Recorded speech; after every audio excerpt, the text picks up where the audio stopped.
It's another beautiful Sunday afternoon. This is Rubbin'Minds. Welcome. My name is Ebuka Obuchandu. Thanks a lot for joining us. First of all, happy Salah to all Muslim viewers and friends, and of course, anybody who's celebrating this great holiday with the Muslim community. It's always a time to reflect, and we also hope that it's a time for, all of those in leadership to, seek, pray in prayer and all of that, just what Nigeria might be needing. We're hoping that at the end of this holiday, we're coming back refreshed and feeling strong. And of course, once again, happy Father's Day to all fathers celebrating as well. And we hope that you are celebrated on a day like this. We don't get that very, very often. 1,000 as minimum wage, and that seems to still be a bit of a contentious point for both parties. So we're hoping that by Wednesday, or maybe tomorrow, I don't know, whenever the NLC decides to address us, things will be normal. We also had a rough week with football. The Super Eagles didn't particularly deliver on the front with regards to World Cup qualification. So a lot of Nigerians are not particularly feeling positive about our chances for going to the World Cup. But all in all, last week we did celebrate Democracy Day. 25 years of the return to democracy. June 12th has become the new date for celebrating democracy from May 29th. And things have been a lot of talk did happen. We did hear an address from Mr. President, and we're going to be starting off the show today. On that note, I'm joined here now by Olufumi Olaoshun. Thanks a lot for being here today. Thank you so much for having me. Did you celebrate Democracy Day? What was it like for you? Because a lot of people thought, on the one hand, there was nothing to celebrate, considering that a lot of people have said that we're going through an economic crisis of a generation that is heavy. But on the other hand, it's 25 years, a significant number, and we're here regardless of how things are happening. How did you feel about the day? Well, if you look at how far we've come and what brought us to this point, I think it's actually something worth celebrated. I mean, if you go back in time, you go back in history, you look at all the struggles and what the nationalists of old tried to do to ensure that we have what we have today, it's actually worth celebrating. Of course, there are challenges, Nigeria is a very unique country in its own, but there have definitely been things to look forward to, and we can only keep the hope alive. That's the thing about it. And I know at this time, it definitely looks like there's nothing to look forward to, but we have to keep the hope. We just have to. And on a day like this, we have gotten sort of a tradition over the years, at least the one tradition that remains. We don't get our presidential media chats anymore. We don't get a lot of, interviews from our leaders anymore. Yeah. But it looks like at least the Democracy Day broadcast at least happened. And a lot of people were not particularly excited listening to the president, because we had, once again, almost a rehashing of all of our problems. We had sort of, okay, we're working on policy promises still. But is it a fair point to say that a lot of, concrete solutions or plans were not given in that broadcast? Did you hear anything on the day that said, okay, this is what should be happening, maybe by Democracy Day 2025? Did you see anything concrete laid down by Mr. President in that broadcast? Well, one thing that at least rang through from his speech was the fact that he recognized our challenges are numerous. That's very important because, I always say that for you to bring about solutions, you have to recognize that there's a problem. So he does recognize that there are challenges. And based on what he said, at least his speech, just like what he says, things that we've heard, and it makes for good talk. And it is just our hope that based on what he has said, I know the government talks about the fact that the government has top priority areas. We talked about education, agriculture, security. It's good that all of these things are on the plan. It's good that there's a direction. And interestingly, some steps have actually been taken. It's just we may not necessarily have seen that at a large scale in terms of the impact that it has made, but because the problems are so deep, it's definitely going to take a lot to come out of it. So it is just our hope that hopefully by the next Democracy Day, we'll be able to measure and say, because now we're still giving him the leeway to say, okay, it's just 1 year in office, let's see. So we're hoping that by next Democracy Day, or even before then, we'll begin to see, because the assurances are so much, they keep telling us that, oh, don't worry, we're working, we're going to see changes soon. Let's just wait and see. We'll have a guest who's joining us virtually, I believe, Adeni Ikunu, if you can hear me. How are you doing? Can you hear me? Yes, of course, I'm here. Good morning to you, and I'm just very much around here. Yes, Thank you very much for joining us. Just a follow-up question to you now, because we seem to have a nation. I mean, it's one of our biggest critics as well, or criticisms, where we say we have a lot of people who know how to fix Nigeria. And, you know, we see all of these opinion pieces written. The one thing Nigeria does not lack is policy. And the one scary thing for a lot of people as well is the fact that, you know, when people are in opposition or out of government, they seem to know all the answers to this, to our problems. With the government in power now, they spent quite a bit of time in opposition. I mean, a lot of what came out on Democracy Day was the fact that, you know, Mr. President was one of the leading voices, you know, against the military at the time and all of that. And one of the reasons why June 12th is Democracy Day today. Looking at, you know, like I said, the speech that was given on Democracy Day, a lot of people might say, okay, a few ministers here and there are doing well. The Minister of Works seems to be getting a lot of attention. The CBN governor seems to get a lot of attention as well, even if a lot of the policies might not be ringing through for people. There was an expectation of sort of a reshuffle or something along those lines from the president, because he kept saying, you know, from the day he got into office, if you don't perform, you're going to be shipped out. Are you happy with the way things are looking? I mean, ministers not performing per se. And was that an expectation of yours as well? Thank you very much. I have tons of expectations, considering the fact that the president of the country has had serious connections to the most buoyant economy in Nigeria, in Lagos, first as a governor, and because he sired 3 successive persons who took over from him, you'd have expected that a man who had such capacity should be able to translate that. But again, it's a learning curve for President Bola Ahmed Tinubu, because the economy of a state is far, far, far less than the economy of the entire country. We are the most populous black nation. And according to records, we are the most diverse black nation in the world. And that's a given. But let us also look at how the president, who in the midst of all his troubles leading to when he eventually got the mandate of the people, assumed office, you know, there are certain discretions every leader must take. Quite frankly and admittedly, any political position is not easy around the world. But one fundamental is to be careful with utterances, because there has to be an understanding of the society where you actually have the position of leadership. The 29th of May address of the president was the first step taken wrongly when he announced before the due date of the removal of subsidy. I think there should be a respect for what your predecessor has put in place, and that unsettled the polity. It went ahead to want a situation where we have more or less like a united foreign exchange market, where the black market and other markets have unified exchange rates. That also, you know, came in his face. You talk about the removal of the subsidy itself, that itself ballooned in his face. Now, intentions could have been right, but the utterances unsettled the policy, considering the fact that Nigeria is peculiar when it comes to policies. So that took us some time. So if you're talking about the policy steps he took, whatever the intentions were, intentions are usually known better by supernatural forces. But as existential beings that we're supposed to be, we subject whatever utterances, whatever policies and strategies to, quite frankly, serious scientific, you know, scrutiny. And we found out that those utterances were wrong, and the policies were also faulty. But that being said, there are also other things he made mention of. You know, the first few paragraphs of the speech he put forward, I saw that he gave credit to the founding fathers and, admittedly, founding mothers of this country.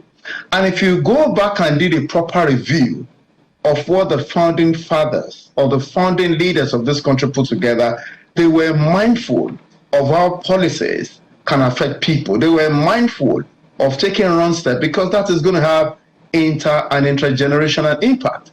And I think that this generation must be very genuine with regard to whatever it is that they do for the people of the country, especially when it comes to the legacies they put down and the policies they put forward. So for this administration, one thing that it has done, and that it has admitted that it didn't do right, was along the lines of policies that dealt with foreign exchange and, of course, crude oil. But you'd also want me to chip this in because I know you have tons of questions for me. And that has to do with taking the pulse of the people. Anytime there's a policy somersault and there are reactions, and it appears as if the position of government has gotten to a stage where it's beginning to affect the average person, it is important to actually take certain steps back and consider how holistic has been this policy, especially as it concerns two basic things: inflation as well as food inflation. At the moment, we have in excess of 34% inflation in the country. We have connected to inflation the fact that people are actually not getting what they should get according to what the rule book says. The issue you opened with, Obina, is very important. You talked about the impasse between government and labor. The impasse between government and labor is also something very, very important. And until we realize that that itself can cause instability in the polity, because oftentimes such policies of government result in what is perceived by investors as a government that means well for the people. Whatever people do in terms of political leadership that doesn't impact the average citizen of the country rightly is, quite frankly, an assessment that will not be able to get the credit of about 40% out of 100. Sorry to cut you in there. I just want to quickly chip something in, because I mean, I hear you, and a lot of us feel this, you know, but I mean, there's always a counter argument, especially from governments, and I want to know if you think they are valid, because first of all, there's been this talk about, you know, a lot of these things can be fixed in a year. We do know how bad things were with the last administration. A lot of this free fall started with that with that administration. We're here now. On the one hand, isn't credit supposed to be given to them for the fact that at least they're trying things? They might not be working or working as effectively as we want them to, but at least things have been done.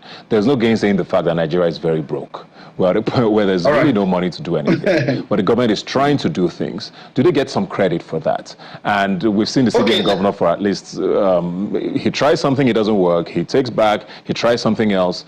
A lot of them are not working, but at the same time, I guess my question is, do they get any credits for at least trying to fix some of those problems? Of course. Let's be factual here. There are certain credits that should go to the administration, because that is also very important. Now, one of the things you said that I admit has been going in certain direction would actually be, you know, the Ministry of Work that has been gaining, as it were, some kind of attention. There's a lot more to do, especially regarding the Lagos-Calabar coastal line, regarding how certain buildings were demolished. At some point, they decided they're going in a direction, then later on, they retracted. That would have been a very good way to hold certain things down, because the plan for the Lagos-Calabar coastal line is actually a perfect one. But what are the issues surrounding it, particularly houses that have been demolished and the compensation? While the plan to build is interesting, is supported, you also must understand that there should be rightful compensation. That is one part. Let us also look at the Immigration Service, the Ministry of Interior. Across the world, I've sampled opinions regarding how passports get done, how things get done, the wait time and all of that. I think that is also commendable with regard to what this administration has done. If you look away from that and you want to talk about the central bank, we would have given the central bank certain kinds of credit. But if you looked at the period about a month, 2 months ago, and how within a week or 2 weeks, the Naira gained against the dollar, that was an applause.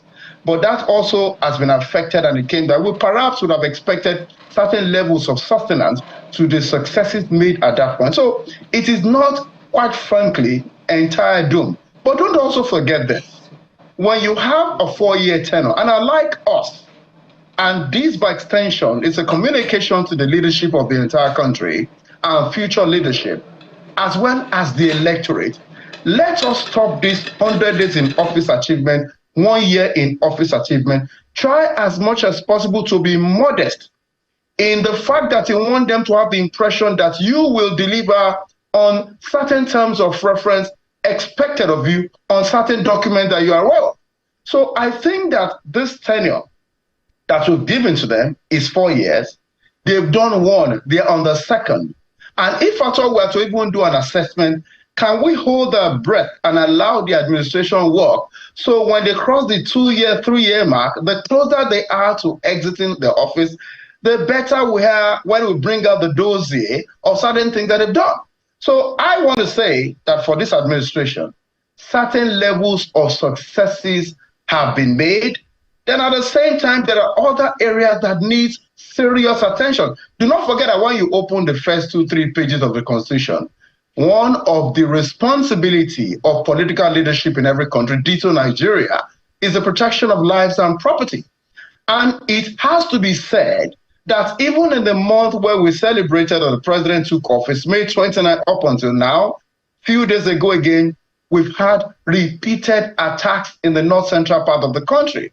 It is important for the administration to know that whatever successes it intends to make or it is claiming to make may be watered down by the fact that people's lives and property are affected and they're not able to actually sleep with 2 eyes closed, if at all they even get any sleep. So it is key to also do that. But if you look at it again, the security issue that this administration has told us it is dealing with, we can actually help this administration to be reminded that there's a list of over 400 persons helping Boko Haram to launder money. We just want this administration to begin from there. President Muhammadu Buhari did not reveal the list. Yes, please. I'll come back to you. So I'll come back to you. Let me come back to the studio now very quickly. Yes, please. You've been hearing him speak. I'm also joined now by Mola Oluwashola. Thanks a lot for being here today. Let me come back to you very quickly now. First of all, because a lot of what he mentioned there, and I wanted to piggyback on that, because I started off talking about the fact that we've lost, sort of this communication with our leaders. It kind of started with the last administration where there's almost we don't get those interviews anymore. We don't get the presidential media chats. We don't get broadcasts as often as we used to. We also have come to a point where it looks like even the legislature is starting to detach. We had a national anthem sort of taken away without a public hearing, nothing. It just happened, we blinked, and we had a new anthem. We're hearing now about the president's tenure being reversed to 6 years. I remember the last time it happened under President Obasanjo was a whole national debate. Sure. Now we're at a point where a lot of these things just happen almost without consultation to the people. For a democracy that is supposed to be maturing, it feels like we're regressing, doesn't it? Well,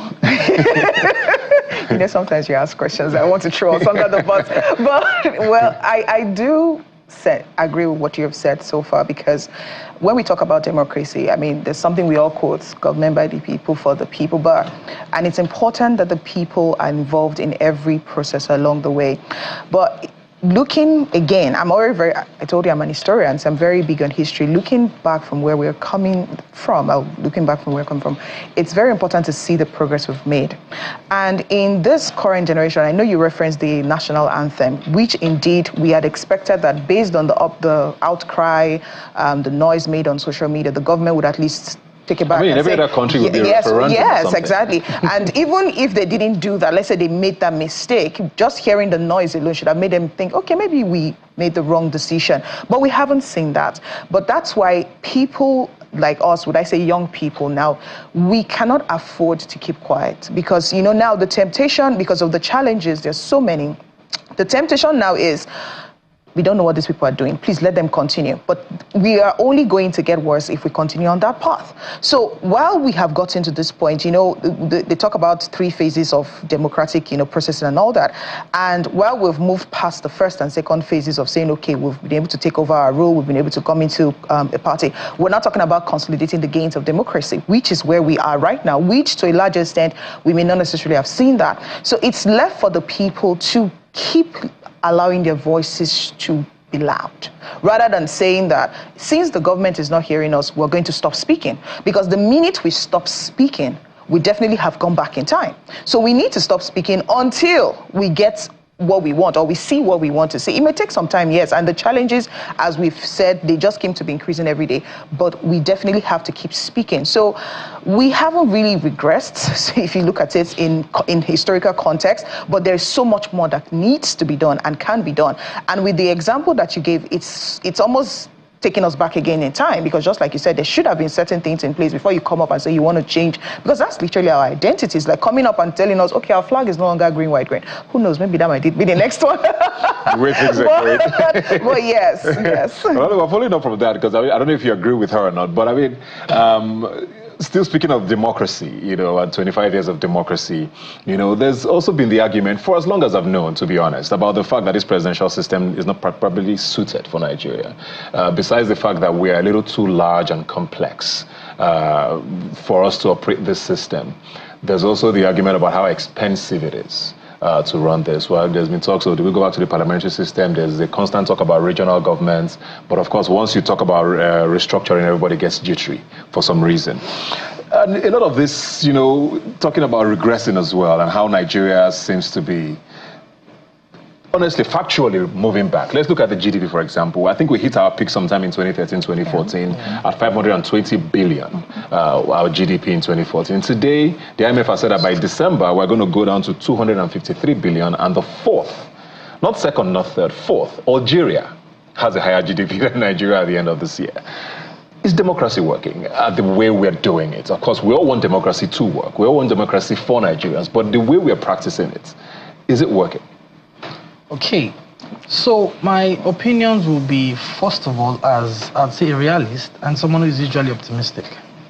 So when we come to the conversation of GDP, I think it's more of reality.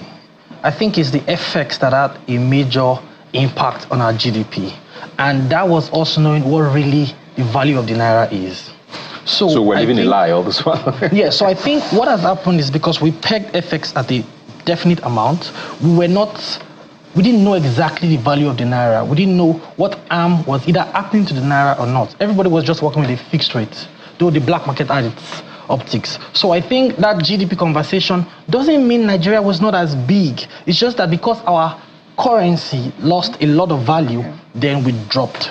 So I think what we're actually facing is a little bit of reality based on the harms that have been done to our economy and the currency that we were not aware of.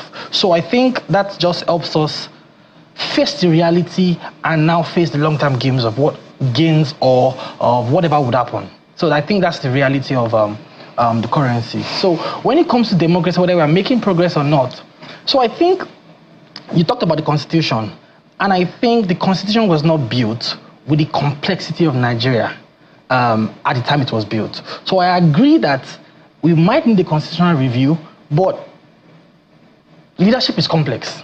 And the whole process of a constitutional review is complex. So we really cannot tell what direction it will go. But I actually agree that we probably need a constitutional review to have a better constitution that is taught, that is planned for the complexity of Nigerians and the way Nigerians need to be governed to make for good progress. There's a lot of people that will say, well, we've had, how many constitutional panels have we had in the past, you know? We had two major ones. We had one that was really expensive, you know, we had, the Obasanjo one was very, you know, and, you know, all of that, those documents are somewhere, you know, do we go back to those?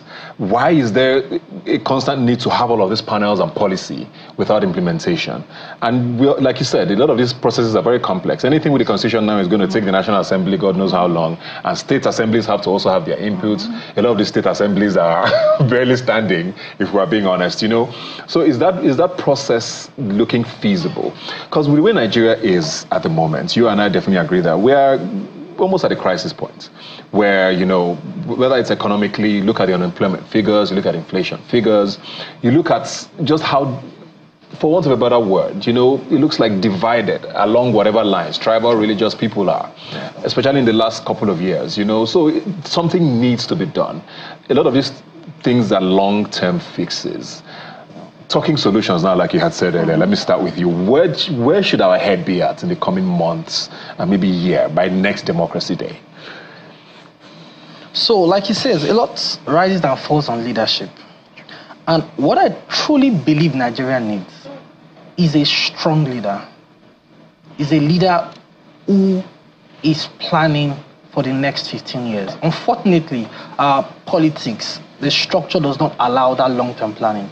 But if we actually do some form of research, if you look at the nations who have come far from a lot of underdevelopment and were able to make so much progress in record time, it took a little bit of strong long-term leadership to say we are planning. We've had so many agendas, right?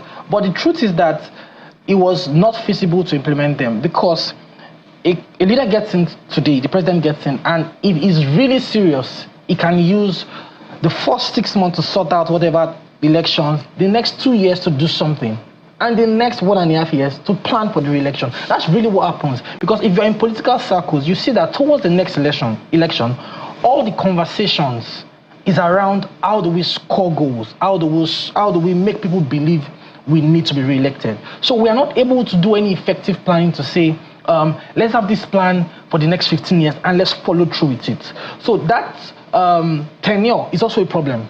Whether Nigerians want to agree, I believe that if we have strong leadership that can do long-term planning and there's real succession, then we can make progress. But with the way we are now, it's really about politics, about power, and about short-term gains. But I think that's why people have applauded Tinubu for some reasons, that he has taken some hard decisions that we believe in long-term would yield benefits. But we really cannot say now because we are going through the pain. Thank you. Well, just to add to what he has said, but so that nobody gets an idea that they need to rule us for the next 15 years. So please, but really, honestly, but he does have a point in sustainability because what we've seen over time is, each successive government, they come up, they have their own policies, they overthrow the next. But one important thing to do is to look, and which is, again, forgive I have to keep talking about being history here, but it's very critical to look back what worked. Or what were the things that worked? What were the policies that worked in the past? Why were they thrown out? Because this goes beyond political parties and, oh, you're my enemy and all that. What worked? What can we take into the future with us? So these are some of the solutions. And also, the government definitely needs to work on a connect. You talked about the disconnect between the people and the government. You can't rule a people without knowing their pain points. And you must be able to listen to them, not just about hearing them and say, oh, we've heard you. You must be able to listen to them and get the solutions. Because you see, I work in the NGO sector, and one of the things I've seen NGOs make is, one mistake that they make is they go to a community, they look at the community and they think, oh, this is the need of the community. And by the time they start implementing the supposed solution they think is supposed to meet that need, the community doesn't receive it and it fails within the next few months. So if we really want to come up with these solutions, sustained solutions, that's the key. We have to come back to the people. So it has to be people-centric solutions. Let's hear from them. Of course, we will not all be united in how we think we should move forward, but at least there's a majority that will say, okay, this is how we should go about it. And the government must be willing to say, okay, how can we, because I think the bane of our governance is implementation. We come up with all these beautiful things, but implementation is a problem. So people-centric solutions, looking back in history to see what has worked, and of course, looking ahead to even bigger things. Adeni Ikunu, if you can hear me very quickly, I think we have just about a minute to go. We keep saying there's light at the end of the tunnel. This tunnel is looking like a very deep, dark hole for a long time now. A year from now, I know you say I'm not a fan of 100-day celebrations or 1 year or whatever, but by next Democracy Day, what do you think this government should do that shows Nigerians, their intention, and that we can start seeing some sort of results as well? All right, let's say that the Buhari administration has 16 amendments to the 1999 Constitution and many executive bills. Part of the amendment made included states being able to legislate on railways. And without a doubt, that's interesting, and some others. I feel that we should actually be ready to do an entire unbundling of this constitution, because I keep telling people on different platforms, the military cannot hand over constitution to civilian administration. That constitution was a produce, as it were, of an administration that wore the khaki before we came back to democracy at the start of the Fourth Republic. So my recommendation for everybody to feel that they are part of this constitution and to actually remove the lies that says we the people were not part of this constitution. I'm happy they keep amending. The amendments can go on forever, but there are core areas that must reflect the diversity of ethnics, of religion, of sociocultural sensitivities of this country that this constitution has not allowed. There are certain areas that must reflect the diversity and the control and management of resources that also this constitution doesn't allow. Section 10, for instance, of this constitution talks about there shall not be state religion. I put it forth to everybody listening to me across the world right now. Why do we have Sharia in the north?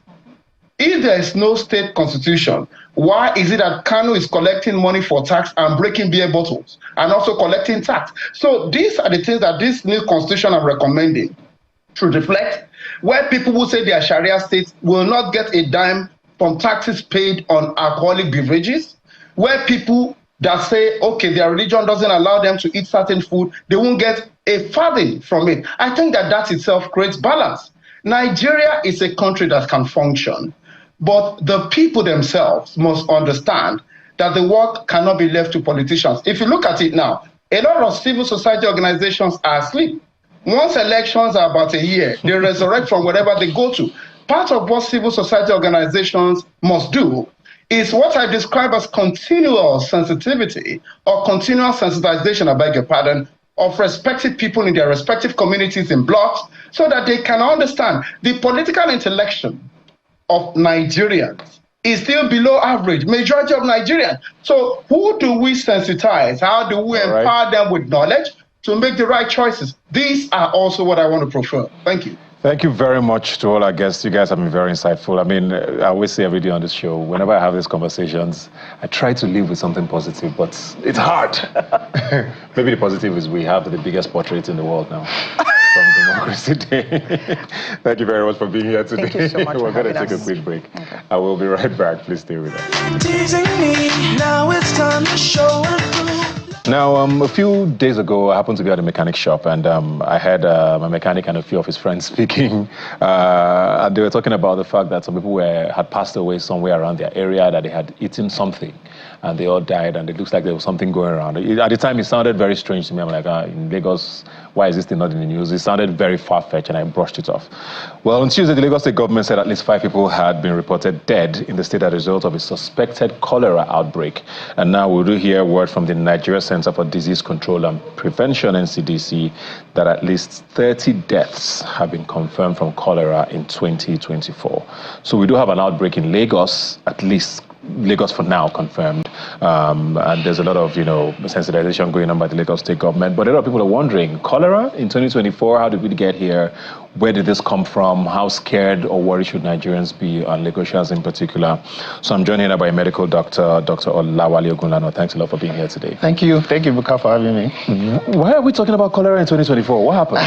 Well, now cholera in itself is a bacterial infection, and it resides mostly in water. That's one of the reservoirs is water, and also humans. And because we live in an environment where there is poor sanitation, people do not know how, where they get their water from. Some people get their water from their canal, and then also they don't have good toilets. They dispose feces also in that same water, and they drink the same water. So because of that, there is always, that interbreeding. Some people don't have sewage disposal, like sewage septic tanks. So no septic tank, and then water overflows. This is the rainy season. So all of these things begin to overflow. So that's why you see that yes, it's graphic. I'm sorry to paint a very graphic picture, but this is actually what happens, that we now see these outbreaks. And so far in Lagos, at least, we've heard that there are about 17, deaths, confirmed deaths, as of 14 hours ago. So that is what cholera is. This is actually a bacterial infection that, one of the major things, the major reason why people die from it is diarrhea. So it's an acute diarrheal infection. So that's the reason. That is why we are still hearing about it, because of the fact that poor sanitation is one of the greatest challenges that we are facing right here in Nigeria. And, the poor contamination of food, contamination of water sources, these are the issues. Because that was the next question I was going to ask. Because when I heard cholera, I started thinking, is it the water? Is it the sachet water people are drinking? So you're saying it can also be food as well? Yes, it can also be. So how is this happening now? People are eating the wrong things or eating in the wrong places. Okay. What exactly is it? Is it you can use... You should be worried about what you are eating or where you are eating, or both? Both, actually. So where you are eating, what you are eating, like raw foods, foods that are not well processed. For instance, let's use an instance of crab, right? If a crab is, contains cholera and it's not cooked if it's cooked for 8 minutes, it might still be there. But if it's cooked for 10 minutes, it won't be there anymore. So that difference can actually spell life and death. And the truth is, it has to be in a very large amount amount for people to actually get infected. So the thing is, there is a lot of contamination of food, poor handling of food. Food handlers, some people, they don't wash their hands after using the toilet. They come out and then they're handling food. I know what's worrying right now is that we are in a period of festivities where there's a lot of food exchange. And this is part of the things that we might see that will lead to a rising trend of cholera. Not that it's anything for us to be worried about, but we just need to be very concerned on how we handle food, the water, where we drink water from, not just, do you treat your water? All of those things like that are things that we have to put into consideration right now. I know there's a difference between an outbreak and an epidemic and a pandemic. Those are all different stages. Yes. So they've called it an outbreak now. So how widespread is this in Lagos? I know we've heard about the Lekki and environments. Yes. The island, it seems to be where this has originated from. How far spread have you heard about it being in Lagos? Yes, so it has been spread in just a few local governments of the state right now. I think recently, as of last week, in my own practice, I came across a case too as well. We have just pockets right now, so it's not anything it's not an epidemic right now. So it's just an outbreak and we just have some hotspots. But what I'm happy about is that the Lagos State has issued a protocol on what to do, how to assess cases like this and what to do at that point in time. Yeah. So, I mean, cholera is obviously transmissible, right? When we first heard about Ebola the first time, they were like, oh, don't even when it's a corpse, don't touch. We know how serious that was. With COVID, we had to wear masks and all of that. Now, with cholera, how is it transmitted? Because you mentioned about sanitation. Yes. If my environment is clean, am I safe? Or if I come in contact with someone, do I get it? And is it by coughing? Is it by touching? Is it by how is it transmitted? So that maybe people are also okay. So first thing is that human-to-human transmission is possible, but it's not the primary means of getting the infection. So the primary means of getting this infection is fecal-oral. It's what we call fecal-oral. That's through contaminated feces into water, and then from there people consume it, or maybe it's not. All of those things. That's how people get it. So the fecal-oral route, that's how people get the infection. It can also be through poor sanitation systems if it's present a lot in water or in food as well. So maybe the food was not well treated and it's contaminated with it. So that is the reason why we talk about sanitation being one of the major issues why. Or maybe give an instance, someone in their home doesn't have proper septic tank, and the septic, and their sewage and feces disposal mixes with their source of water. And that can also happen. That can lead to breeding. And from there, people can pick up. Somebody has the infection, disposes his stool improperly, reinfects another person, things like that. Alongside with contaminated, like I said, because we are in the rainy season right now. So there'll be a lot of, water surge, and then it will be pushing in to different water sources. And some of these sources might actually be infected with cholera. So that's why we are seeing this happening right now. But human-to-human contact is usually more or less very, very low. It's usually in hospital settings that we get to see such kind of things. Maybe when, patients or like patients with healthcare workers, carrying and taking care of these patients that are infected. So that's when we get to see that. You mentioned food a lot. Are there any kinds of foods that are more susceptible to, carrying this thing? I mean, grains, I want to believe grains, maybe not, but maybe like proteins, fish, are those the kind of things that should be paid more attention? Yes, usually our usual proteins and, foods that we eat, soups that we make, it can be inside any of these things, but usually we can find them in those things when they are not well cooked.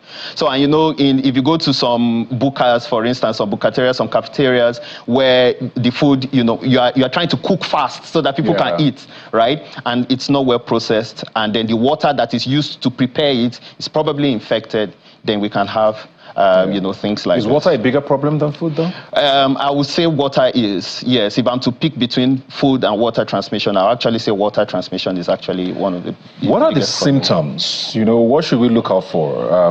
What's when you're feeling, because when you hear cholera, diarrhea, I just think maybe about stooling a lot or maybe vomiting, I don't know. This is as a layman now. But what are the symptoms that people should take note of if they feel that they need to get attention immediately and not just self-medicate? Okay, the first thing that it's a diarrheal disease. So when it comes to cholera, the first thing that appears is diarrhea, painless diarrhea. So the person has the urge to go use the toilet, and each time they go to the toilet, they have painless watery stools. Usually that's how it always starts. And it's something that we like to call in medicine rice water. So like when you wash your rice, that's water. So at some point it begins to look like that, right? So the first thing to look out for is frequent episodes of diarrhea. You're going to the toilet once, twice, thrice, you realize that this is becoming an issue. So that is actually the first presentation. Then there can also be vomiting, abdominal cramps, weakness. And the weakness usually comes as a result of passing a lot of watery stool, and the person has lost a lot of fluid, water, electrolytes and all. So they become very weak, tired. So those are the symptoms that we actually notice. How fatal is this? Because we're hearing of deaths. So it's, of course, when people hear death, it gets scarier. Is it one of those sicknesses or diseases that can't be treated at a certain stage? At what stage is it that you know that, okay, if I get it at this stage, I can still fix it? Or are there maybe certain people who have it worse than others? How fatal is it? Okay, so cholera can be lethal, right? That's the fact, and that is why we are seeing deaths. But the death is not because it cannot be treated. It's because Nigerians, and we like to present very late. And we self-medicate a lot. Yes, we self-medicate a lot. So we feel that, okay, if I pop one Flagyl, this thing should stop. And it keeps happening. Yes, this thing, they keep us in, they punch in, that kind of attitude. So it is that attitude that makes them present late to the hospital, and then at that point, they are probably dehydrated. In some cases, even, kidney failure can actually set in. Seizures can actually happen, and then it becomes fatal. And it's even worse in children. So because children are smaller, so when they lose water, it becomes much more evident clinically. So that is why the most important thing that you can do is to get to the hospital on time, and the first thing they do is to perform a triage and an assessment. Okay, how much stool are you losing? Can it just be replaced by oral, rehydration salt or solution? They tell you what to do. In fact, you can actually prepare your own oral rehydration salt at home. You just get a liter of clean water, you prepare it with 6 teaspoons of sugar and half a teaspoon of salt. You mix it together, and then you drink it, and then you go to the hospital. They can tell you that, okay, the diarrhea that you're having right now is not that severe. Use ORS and you will be okay. Or they give you a pack of ORS and then you can take it with you. Or if it is severe, then you need to be kept on admission so that you are replaced. Everything that you are losing through stooling can be replaced, through intravenous fluids. So the first thing, the most important thing is assessment and presenting on time to the hospital for that assessment to be performed. Otherwise, it becomes fatal. Yeah. I mean, I hear you, but as much as I also don't want to encourage self-medication, Nigerians are poor.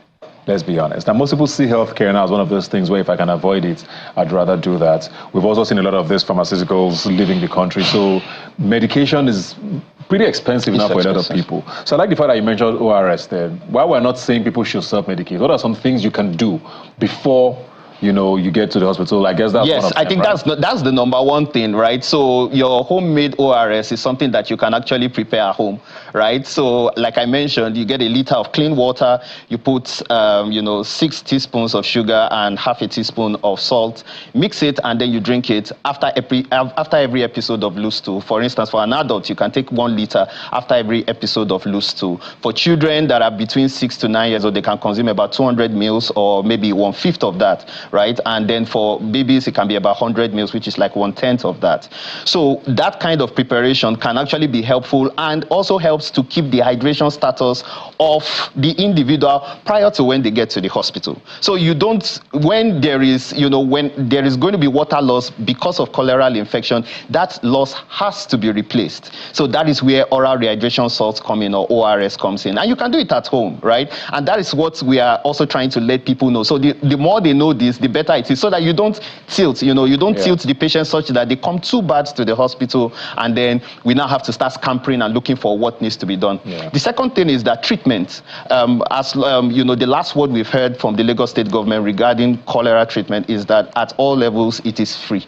So, which is a good thing, and I think Lagosians and Nigerians should actually be quite excited about that. But the most important thing is don't wait until it is too late. Yeah, I was going to ask, at what point should you, after the ORS, at what point should you be like, okay, So, for instance, any progressive, loss of stool that is more than 48 hours, you have to get to the hospital. Anything above 2 days, I believe that you should have gone to the hospital, right? And you know that, okay, you've been taking ORS after every loose stool, but it's still not going. It means that something needs to be done, because the more it continues, the more you will get sick, the more you will not even be able to take that ORS. Sometimes even, you might start vomiting. So the ORS might not be that effective anymore. So you will need to be replenished. So getting to the hospital is that. So as a random advice, once you are having passage of loose stool that is over 48 hours, I believe that you should get to see the doctor. And you know that you've been making use of this ORS therapy, you can go see the doctor. Yeah. At the end of the day, a lot of this, I guess the biggest way to avoid it is prevention, which is what doctors always preach. Yes. Prevention is always better than, even though it takes work away from people's hands. But first of all, I know you're not a policy person, you're not in government, but a lot of what you said at the start of this kept tilting my head to what government should be doing or should have been doing with regards to sanitation. Yes. Sewage, drains are blocked. Sometimes you see them clear out these drains and leave it there, and it washes back in. Yes. We've had many conversations about, building public toilets. Nigeria is the public defecation capital of the world.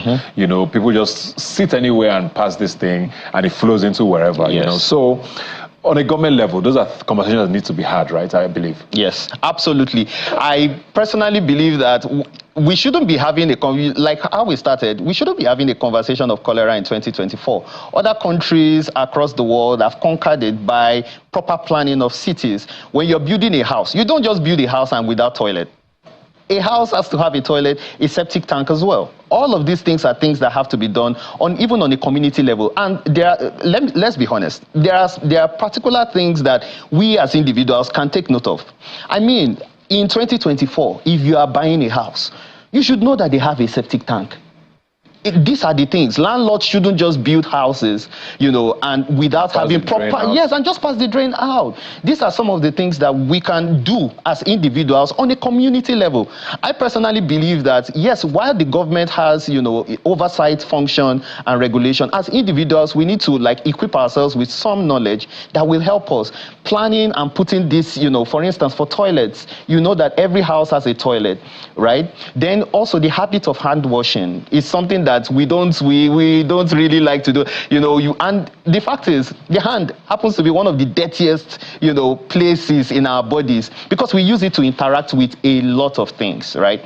So hand washing, regular hand washing is also very important. Food handling too, how we handle food is also very important. So these are the things that we need to consider. Personally, for me, I would say that yes, we do need to talk about planning and sanitation. Keeping our gutters clear. Yes, sometimes we need the government's help in that, knowing fully well that whenever we are preparing and going into the rainy season, we need to have it in mind that cholera outbreak can be possible because of this overload. So let us plan towards it, clear all the drainages, ensure that there is proper flow through of gutters. Communities can also ensure this by ensuring that in their own homes, there is passage of water. You can do this when you're building your own house. Please also consider having a gutter so that water can flow out, into the proper drainage channels. Yeah. These are the conversations that we need to start having, because if not, next year we'll probably still be here talking about cholera outbreak again, because that's how it is. So it's not just about the talk, it's about we doing, and we as a community of individuals, we need to start doing this for ourselves. I mean, we'll talk about government. I like the fact that you touch on the individual as well, but is it advisable? I know gas is very expensive and kerosene too. Are we supposed to now overcook our meals? Are we supposed to boil water before we drink it? No, the fact is that if we have the proper things in place, this shouldn't happen. And also, susceptibility to cholera is also a thing. For instance, like your immune status, your level of immunity. There are some people that you might actually just purge for a few days if you have cholera, right? Good. Yes, there are some people that are more prone to having cholera. For instance, people who are treating peptic ulcer, because one of the barriers that stops cholera infection from coming through is the stomach acid, right? If it meets a lot of stomach acid, probably it might not even happen, right? But people who are treating peptic ulcer take drugs that reduce the acidity. So sometimes they are at risk of having this kind of infection if they are exposed to contaminated food and water. So if we can reduce the contamination, right? If we can, that's the primary thing. If we can reduce the risk of contamination of this, with this bacteria, then we are doing a great job. Yeah. We are already doing a great job. So that's personally for me, that's how I think we should look at it. I did see one of our cameramen just went to sanitize his hands. Okay. While we're doing that. Well, yeah. I did see a question on social media about vaccines. Yes. Is this something that can be vaccinated against? Yes. Or something that we should be, thinking about? Yes. Vaccination for cholera is possible. Yes, for anyone between 18 to 64, you can get vaccinated. You get your first shot, and then a week after, you get the next shot. Yes, it's possible, and I think it provides about 80 to 90%, immunity, like a covering for cholera. But then, the vaccine is good. Yeah. But we have to do if we take the vaccine from now till tomorrow, and we are not, we will still have these reservoirs in place. So yes, the vaccine is good. I advise everyone who can to get to a hospital, inquire about it. If it's possible, get yourself a cholera shot. It might also be helpful during this time too. Thank you very much. You've been very, very helpful, very insightful there. I guess hopefully it doesn't mean people should be in panic. No. Don't be scared. Just do what you need to do. Yes, you just need to do what will be fine. Thanks a lot for joining us today. Thank you for having me. And thank you for joining us. Like I always say, you can follow the conversation on social media. Please use the hashtag Rubbin'Minds. When you send us a message, I'll see you next Sunday. Teasing me, now it's time to show